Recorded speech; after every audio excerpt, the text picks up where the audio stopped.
Amém. Saúdo a todos com a gloriosa paz de nosso Senhor e Salvador Jesus Cristo. Deus te abençoe. Eu sou o pastor Ricardo Silva, dando prosseguimento aqui ao nosso estudo aos Hebreus. Vamos continuar falando, sobre o tema trazendo muitos filhos à glória. Leio contigo aqui Hebreus capítulo 2 e o versículo de número 9. Vemos, porém, aquele que foi feito um pouco menor que os anjos, Jesus, coroado de glória e honra por causa da paixão da morte, para que pela graça de Deus provasse a morte por todos, porque convinha que aquele para quem são todas as coisas e por meio de quem tudo existe, em trazendo muitos filhos à glória, aperfeiçoasse pelos sofrimentos o autor da salvação deles. Pois tanto o que santifica como os que são santificados, vêm todos de um só. Por esta causa, ele não se envergonha de lhes chamar irmãos, dizendo: anunciarei o teu nome a meus irmãos, cantar-te-ei louvores no meio da congregação. E outra vez, porei nele a minha confiança, e ainda, eis-me aqui e os filhos que Deus me deu. Portanto, visto como os filhos são participantes comuns de carne e sangue, também ele, semelhantemente, participou das mesmas coisas, para que pela morte derrotasse aquele que tinha o poder da morte, isto é, o diabo, e livrasse todos aqueles que, com medo da morte, estavam por toda a vida sujeitos à escravidão, pois, na verdade, não presta auxílio aos anjos, mas sim a descendência de Abraão. Amém? E um texto que fala sobre trazendo muitos filhos à glória, diz respeito muito da nossa experiência. Todos nós estamos sendo trazidos, estamos sendo conduzidos e precisamos corresponder, precisamos trilhar, esse caminho de obediência de volta à casa do Pai. O texto, ele falamos nos estudos passados, sobre que o novo homem reinará, no mundo vindouro. Hebreus 2:5, porque não foi aos anjos que Deus sujeitou o mundo vindouro de que falamos, E como é de costume, a gente sempre lê para trazer luz a esse entendimento, Gênesis 1:26, mostrando ali que o domínio Adão era para dominar, e porém no Salmo 8, você percebe Davi fazendo aquele questionamento, que ele não via o homem tendo o domínio, mas ele questionou. Em Hebreus capítulo 2, versículo 5, traz luz a toda essa questão de que Adão prefigurava o novo homem, Então, e mostra que o domínio está com Jesus. Isso acontecerá de fato no mundo por vir. Então, veja só esse versículo. 1 Coríntios, capítulo 15, versículo 45. Veja como que Jesus ele veio para pôr fim em Adão. 1 Coríntios 15, 45. Assim também está escrito: o primeiro homem, Adão, tornou-se alma vivente. O último Adão, espírito vivificante. Então aqui fala sobre o último Adão. Por que último Adão? Jesus ele não procriou. Ele não gerou. Se Jesus tivesse gerado, ele estaria vivendo no seu filho, de uma certa forma, É claro, seria extensão. A nossa família é a nossa extensão, nossos filhos são nossa extensão. Então Jesus ele não procriou, Ele não teve nenhuma extensão. Por quê? Porque o objetivo dele era pôr fim em Adão. Cristo encerra Adão e dá origem ao segundo homem. Então, Adão, na verdade, prefigurava o novo homem, que de fato vai governar e encher a terra. Foi dito para Adão: Adão, você multiplique e encha a terra. Tirando da figura e trazendo para a realidade, falando-se sobre o novo homem, né, que vai encher a terra, diz respeito a cada cristão, a cada servo de Deus. Hebreus capítulo 2, versículo 10, porque convinha que aquele para quem são todas as coisas, e por meio de quem tudo existe, em trazendo muitos filhos à glória, em outra versão diz, conduzindo, até prefiro essa versão onde fala, conduzindo, né, muitos filhos à glória, aperfeiçoasse pelos sofrimentos o autor da salvação deles. Ele quer te conduzir, Ele quer nos conduzir. Somos identificados com Cristo na sua morte, ressurreição e destino. E veja como que Jesus ele foi o precursor. Hebreus 6, versículo 19, diz assim, a qual temos como âncora da alma, segura e firme, que penetra até o interior do véu, aonde Jesus, como precursor, entrou por nós, feito sacerdote para sempre, segundo a ordem de Melquisedeque. Então ele está nos conduzindo, é o nosso precursor. Ele chegou lá e está nos conduzindo.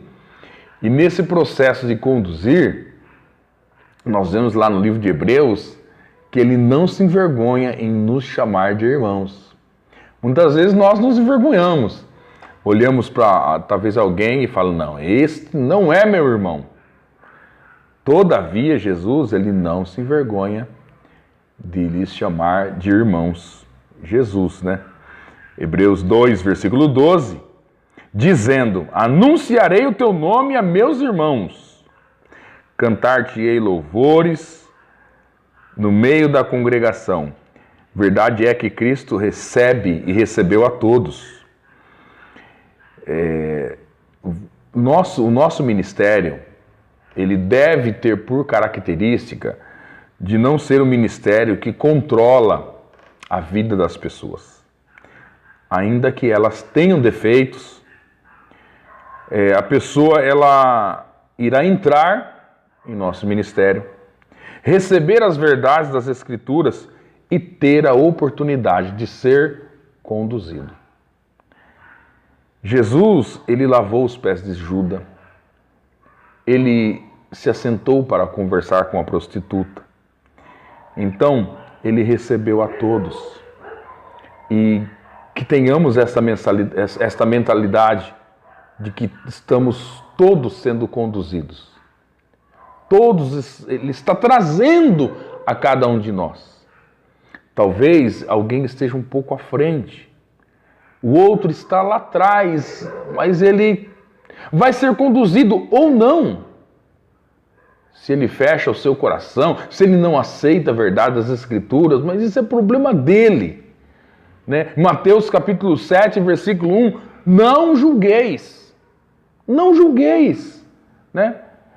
Mas entrou na igreja fulano, deixa ele lá.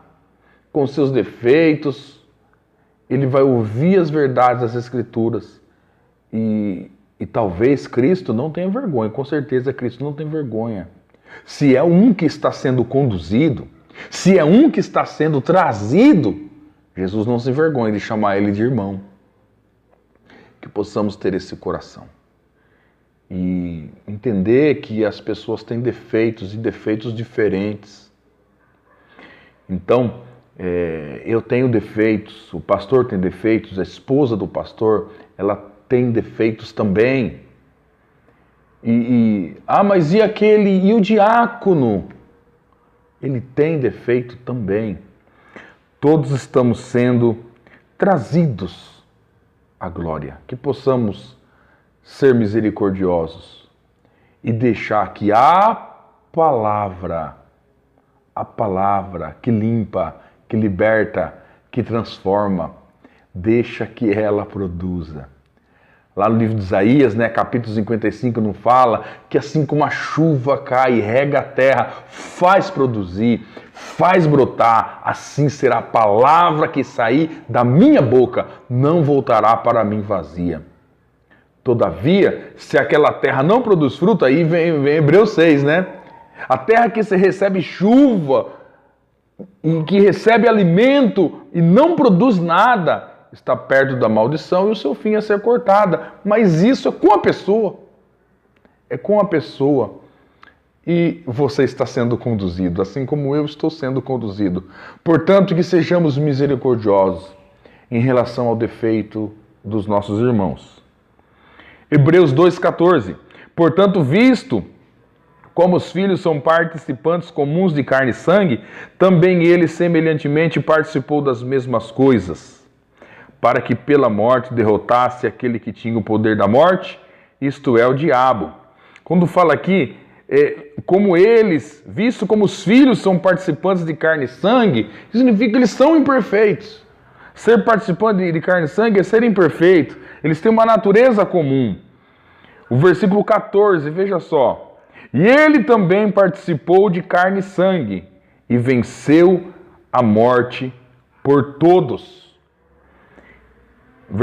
Hebreus 2,15. E livrasse a todos aqueles que, com medo da morte, estavam por toda a vida sujeitos à escravidão. Ao versículo 16. Pois, na verdade, não presta auxílio aos anjos, mas sim a descendência de Abraão. Olha, aqui falar que ele está conduzindo, que ele está trazendo, e ele está prestando auxílio, e esse auxílio não é aos anjos, mas são a pessoas que participam sim de carne e sangue. E ele pode conduzir eles porque ele foi participante da mesma natureza. Ele sabe o que pensamos, o que sentimos, o que é frio, o que é fome, o que é calor, o que é ser tentado. Ele sabe de tudo isso. Então nada é melhor do que ele nos conduzir, porque nos conhece. E aqui encerra o versículo 16, que ele presta auxílio não a anjos, mas a descendência de Abraão. Isso é profundo. Você olhar, por exemplo, Romanos capítulo 4, do versículo 10 até o versículo 12, você vai ver que... Eu vou ler. Como, pois, lhe foi imputada, estando na circuncisão ou na incircuncisão? Não na circuncisão, mas sim na incircuncisão. E recebeu o sinal da circuncisão, selo da justiça da fé, quando ainda não era circuncidado, que fosse pai de todos os que creem, estando eles na incircuncisão, a fim de que a justiça lhe seja imputada, bem como fosse pai dos circuncisos, porque não somente são da circuncisão, mas também, eu vou ler novamente o versículo 12, bem como fosse pai dos circuncisos, dos que não somente são da circuncisão, mas também andam nas pisadas daquela fé que teve nosso pai Abraão antes de ser circuncidado. Abraão, ele é o elo. Veja que Deus presta auxílio à descendência de Abraão. E falar sobre a pessoa de Abraão, alguém poderia dizer, ele está falando da linhagem de Israel, mas quando ele recebeu a promessa, ele era incircunciso. Lá em Gênesis 12, se eu não me engano, ou 17, lá diz que em ti serão benditas todas as famílias da terra. Deus está conduzindo a todos. Não digo conduzindo a todos, mas a oportunidade é para todos. Para todos. Isso fere um pouquinho a nossa religião, porque nós pensamos que Deus, ele trabalha, mas é os evangélicos, né? Então, quem não é evangélico, Olha, eu repito, Deus saberá julgar as nações. Deus saberá julgar as nações. Amém? Então, Hebreus capítulo 2, versículo 17. Pelo que convinha que em tudo fosse feito semelhante a seus irmãos, para se tornar um sumo sacerdote, misericordioso e fiel, nas coisas concernentes a Deus, a fim de fazer propiciação pelos pecados do povo, porque naquilo que ele mesmo, sendo tentado, padeceu, pode socorrer aos que são tentados. Como eu disse, Jesus sabe como nós nos sentimos. Então, nós precisamos parar de julgar e auxiliar os nossos irmãos. Ser conduzido é passar por um processo de santificação, transformação e conformação. Isso é ser conduzido. Santificação, transformação e conformação. Hebreus fala, ele usa a linguagem aperfeiçoar. E o autor da nossa salvação foi aperfeiçoado. Mas como? Jesus, ele é o autor da nossa salvação. Como ele foi aperfeiçoado? Né? Hebreus, como eu disse, nos dias da sua carne, feito por um pouco de tempo, né, menor do que os anjos. Em algumas traduções dizem por um pouco de tempo, feito menor que os anjos. Né? E nesse respeito, Hebreus 5:7, tal. Agora veja só. Veja que ele foi aperfeiçoado, olha, veja as escrituras. O qual, nos dias, Hebreus 5:7, o qual nos dias da sua carne, tendo oferecido com grande clamor e lágrimas, e orações e súplicas ao que podia livrar da morte, tendo sido ouvido por causa da sua reverência, ainda que era filho, aprendeu a obediência por meio daquilo que padeceu. Versículo 9. Tendo sido aperfeiçoado, veio a ser o autor de eterna salvação para todos os que lhe obedecem. Então, Jesus aprendeu? Sim. Jesus foi aperfeiçoado? Foi. E tornou-se o autor da salvação. E todos que obedecem vão aprender também. Jesus, mas em que sentido ele foi aperfeiçoado? Veja que ele fazia morrer essa humanidade nele. Ele dizia, o pão nosso de cada dia nos dai hoje. O pão nosso, o pão direito, de cada dia. Mas aí o diabo chega para ele, olha, transforma essas pedras em pães. Bom, aquilo lhe era direito, mas veja como ele abre mão. Isso é aprender, isso é ser aperfeiçoado.